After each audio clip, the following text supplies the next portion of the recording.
What is up, players, and what is going on? I'm Black Fierce, and today's overview is going to be over Ezren Ghal. Ezren Ghal is an undead mage type damage DPSer, and I'm really looking forward to doing this overview because there's been a lot of disrespect thrown my man's way, and if you're on the Discord, you know exactly what I'm talking about.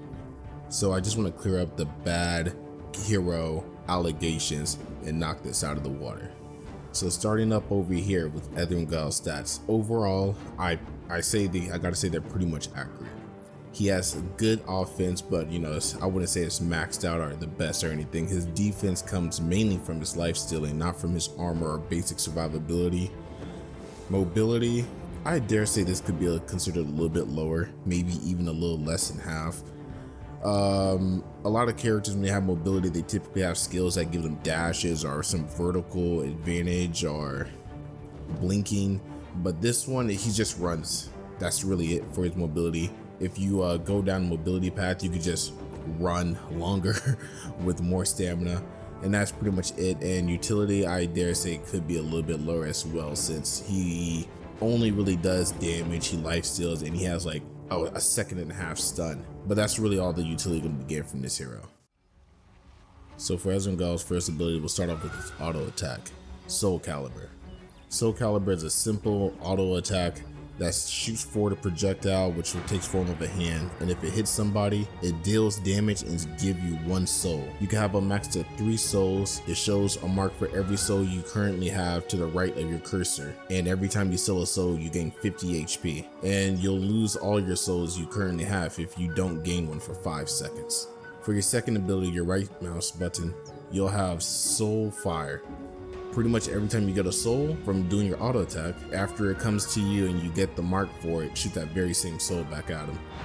It does pretty good damage, making it up to about twice as much damage as your auto attack. So the general idea is like you get a soul, then you shoot soul fire, get a soul, then you shoot soul fire. You want to make sure you're at least using a soul fire every 3 marks you get, since anything you get after 3 would be wasted. For your Q ability, you get Spectral Form. Now, I know this ability might look like you can become transparent and things will go through you, but you will not. All this ability gives you will be 35% damage resistance, and it will deal damage every half second or up to 4 seconds. One cool thing about this ability though is you can walk through people, so you cannot be body blocked. For your E ability, you get Well of Souls. After a 1.5-second delay, the area you place it will interrupt and immobilize all enemies in there for 0.5 seconds. Your focus ability will be Soul Blast. What Soul Blast allows you to do is you'll float in the air after activating it, taking damage every 0.4 seconds, and every tick you'll be doing 25 damage and healing yourself 50 HP for every single person you hit in the AoE. This ticking will go on for 4 seconds, and then after that you'll do 400 damage. This is actually one of the cooler abilities in the game, since instead of like just straight up increasing the damage like normal focuses, they're actually increasing the intensity of your skill instead. Alright, so with basic abilities out of the way, let's go ahead and take a look at some of the upgrades. So starting with your basic ability love tree, the first upgrade you'll be offered is Unholy Communion. This ability makes it to where if there's anybody adjacent to your target when you use your auto attack, you don't just steal your target's soul, but you'll also steal everybody's soul around him, up to 2.5 meters.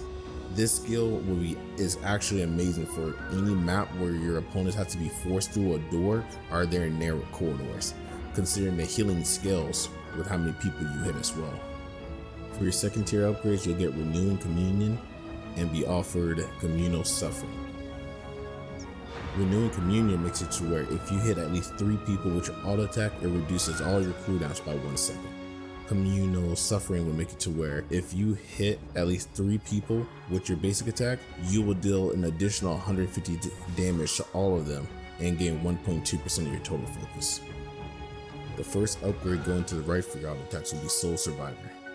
This will give you increased healing based off of how many souls you currently have, going to a max of 3. So if you have 0 or 1 soul, you'll gain 50 healing. If you have 2 souls, you'll gain 60 per auto attack, and if you have 3 souls, you'll gain 70 HP per auto attack. The second tier upgrades to be offered will be Wagering of Souls and Soul Invictus. Wagering of Souls will make it to where when you get 3 souls max, you'll then be getting 100 HP every auto attack. Soul Invictus makes it to where when you have maximum souls, your next soul caliber will deal 10% additional damage. So for Soulfire, the first upgrade you'll be offered going to the left will be Growing Dread. This makes it to where every time you shoot Soulfire within 5 seconds of each other, they'll deal 20% damage and it stacks to a maximum of 3 times. Your second tier upgrades will be Ghostly Flame and Storm of Souls. Ghostly Flame will make it to where your Soulfire now shoots through your enemies and pierces them, hitting the people behind them. Storm of Souls make it to where each 3 souls will deal 30% damage. The first upgrade going to the right for Soulfire will be Salt of the Earth. Salt the Earth makes it to where your Soulfire now does an AoE damage of 1.5 meters. The second tier upgrades will be Soul Decay and Death's Reach. Soul Decay makes it to where anybody hit by your Soulfire is slowed by 20% for 1 second. Death's Reach increases your Soulfire area effect damage from 1.5 meters to 2.5 meters. Next up is Well of Souls. Well of Souls' first upgrade going to the left will be Unholy Ground. This increases the stun duration up to 1 second for your AoE. Your second tier upgrades will be Cursed Well and Unholy Chains. Cursed Wells remove all buffs on the enemy. If you have a max of 3 souls, when you cast this ability, it will also make it to where they can't receive buffs for an additional 2 seconds after being stunned. Unholy Chains will increase your stun duration up to 1.5 seconds, but it will increase the cooldown of it by an additional 5 seconds. Now for the right upgrade pass, starting off with Soul Burst. This makes it to where whenever you stun somebody, you heal an additional 50 HP and steal a soul from them. The second tier upgrades will be Eternal Suffering and Frailty Well. Eternal Suffering will give you an additional soul every 2 seconds for up to 4 seconds. So pretty much 2 additional ticks. Meaning if you hit somebody, you heal 50 HP and over the next 4 seconds, you'll heal in another 50 HP for each target hit. So if you get like 3 people, each giving you the initial 50 HP and 2 more ticks, you'll be getting a 450 health from one ability. Frailty Well makes it to where you now weaken them, reducing their damage by 25% for 3 seconds. So now Spectral Form. The first upgrade going to the left will be Spectral Haste. This gives 25% speed buff when in Spectral Form. The second tier upgrades will be Spectral Insight and Will-O-Wisp. Spectral Insight will now give 50 stamina if you use Spectral Form when you have max souls. And Will-O-Wisp will now purify all crowd control and give you immunity while in Spectral Form. This upgrade path is what I was mentioning before when I said Ezren Ghal has mobility in terms of he can run for a really long time, but it's not the type of mobility that can change your life, help you dodge skill shots, or help you get in places where you shouldn't.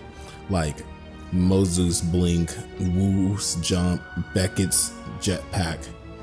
It's okay. This is not terrible, but I wouldn't really consider this as having mobility with you being able to run further away than normal people. The right upgrade path will start you off with Grave Danger. This will give you 25 HP for every tick during your Spectral Form that you land. Meaning, so you damage people every 0.4 seconds, and when you're in Spectral Form for 4 seconds, which means that's 10 ticks, you'll heal 250 HP from this. Second tier upgrades will be Beyond the Grave and A Touch of Evil. Beyond the Grave will give you 400 HP if you kill somebody while in Spectral Form, which can give you a max of 650 HP. A Touch of Evil will give you 40 HP per hit instead of just 25, which can heal you for a total of 400. So the real options you're being given here is being able to have more healing consistency with A Touch of Evil, or you can go for more risk, and more reward with Beyond the Grave. This ability is amazing if you're being targeted by melee heroes. Whenever we get halfway through the game, I got 2 abilities upgraded and maxed out, and I started becoming more of a problem for the enemy team. I always started getting more attention from their Trip, Tidal, Wu, maybe even a Margrave or a Zandora. And this ability makes it to where if they need to be on you to heal, if they need to be on you to kill you, then they're not killing you while you have this ability active. I was easily able to withstand a Wu, a Tidal, and a Margrave on me at the same time with this ability alone. Next up is Soul Blast, with the first upgrade going to the left being Killer Instinct. This will now give you 10% additional damage on your auto attacks on enemies below 50% HP. Second tier upgrades will be Remorseless and Will to Power. Remorseless will now give you 10% movement speed and damage for 6 seconds after a kill. Will to Power will give you 10% damage and 10% front damage reduction until death. So, and for a note, every time an ultimate ability perk says until death, that means use your focus and then you'll have that passive until you die. Your first upgrade going to the right will be Bloody Minded. This gives you immunity to all weaknesses unless you recover from dazes twice as fast. The next up will be Hardy and Lifeline. Hardy will make it to where you get 25 degen resistance. You get an additional 25 degen resistance after you ult, and it will go until death. Again, another note is degen resistance is pretty much damage over time resistance. So blood, poison, I believe crack armor as well, all those ticking damage will now be reduced. Lifeline will give you 20% more healing from your life steal and 20% more health regeneration outside of combat.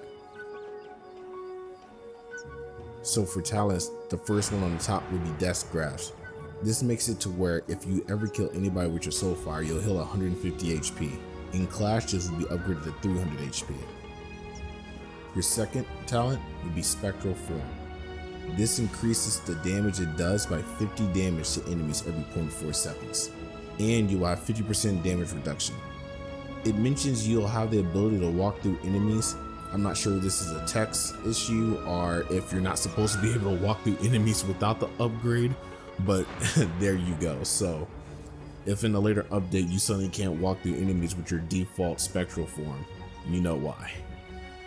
And at the end of your Spectral Form, you'll get 3 souls. For your last talent, you'll be offered Well of Souls.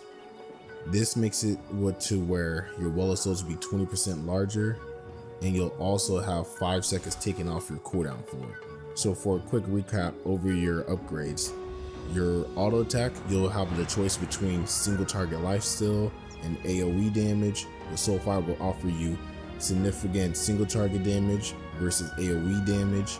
Your Spectral Form will offer you Great Escape options for sprinting infinitely or self-healing in tight pinches when melee characters jump on you. Your Well of Souls will offer you a good stun, or it could be a great heal.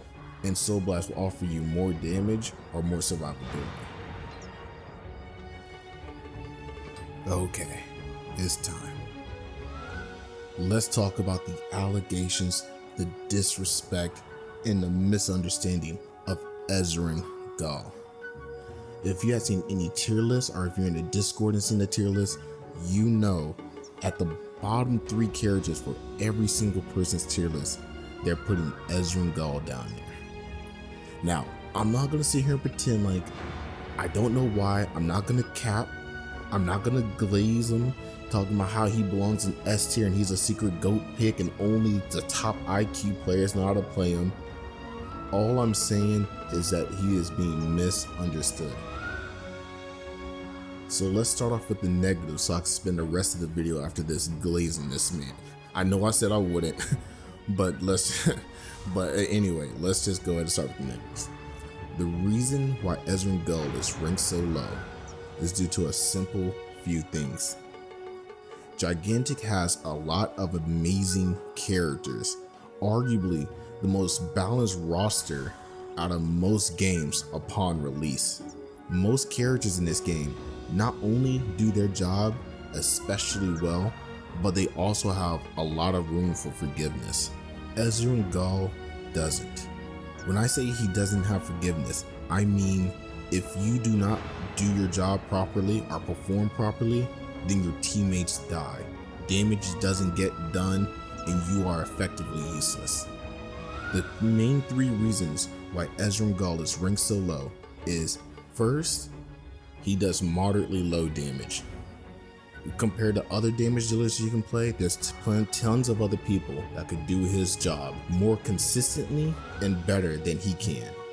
Second, his main damage abilities are hard to land. His auto attack is a slow projectile with a small hitbox, and his right mouse button Soulfire is not much better. You know this is messed up considering the 2 closest characters you can compare him to, which Zelma and Zenobia, both has beam attacks. And lastly, Ezren Ghal lacks 1v1 capabilities. For all the reasons in my last video, I said Beckett was incredibly strong and could be considered high A tier if not low S tier. It's simply because how well she can adapt to any team comp and how she has the most consistency on every single map. Ezren Ghal lacks those exact 2 things. He's not a character you could go anywhere on the map and fight anyway and perform highly. He's a specialist. He has a job he wants to do and he does it well. So with all those negatives out the way, let's go into what Ezren Ghal's job is. All of those things I told you, lacking 1v1 capabilities, having moderately low damage, and also not being able to land skill shots. You know the scenario that fixes all those issues instantly? Team fighting. It's hard to miss skill shots in the team fight. If you miss your target, you're hitting the person behind him. You don't have to worry about getting gunned down and somebody dealing more damage than you're sustaining because you're in a team fight. You won't be aimed 5-man on because you have your team with you. And your sustain is strong enough to take any crossfire you may come across. And you don't have to worry about 1v1s because you deal more damage to more people you're fighting. So after giving the solution to all of his problems in one simple answer, which is team fighting, this is why I could not go straight into his playstyles. Because looking at the abilities, you would think the main 2 options you have for playstyles would be massive AoE damage by going communal suffering with Death's Reach, giving you a lot of AoE, and then you would think the second playstyle would be Wagering Souls mixed with Storm of Souls, so that way you heal a lot with your auto attacks and you deal a lot of single target damage with your Soulfire. But in reality, single target is not an option for Ezren Ghal. Not only is that not what he's made to do, but his AoE build does everything his lifesteal build does and more. Like, the general rule I try to keep it for myself when I give you guys these overviews is not try turning it into a guide or telling you guys what to do here, what to do there, but this is just an objective numbers fact. So if we take a look at some of the numbers here, for your single target build, if you want to go lifesteal, you can get up to 100 HP per auto attack. If you go communal suffering, you get 50 HP per auto attack, but you can also hit everybody 2.5 meters around your target. So if you hit at least 2 people, which is easy to do if the enemy team has an Aceling or a Roland, you're healing the same amount, but you're doing twice as much damage. In a normal game, when you're fighting, you're hitting at least 3 people, healing 150 HP per auto attack, and dealing 3 times as much damage because you're hitting 3 people at the same time. So there's really no reason for you to ever go Soul Survivor when you can go Unholy Communion.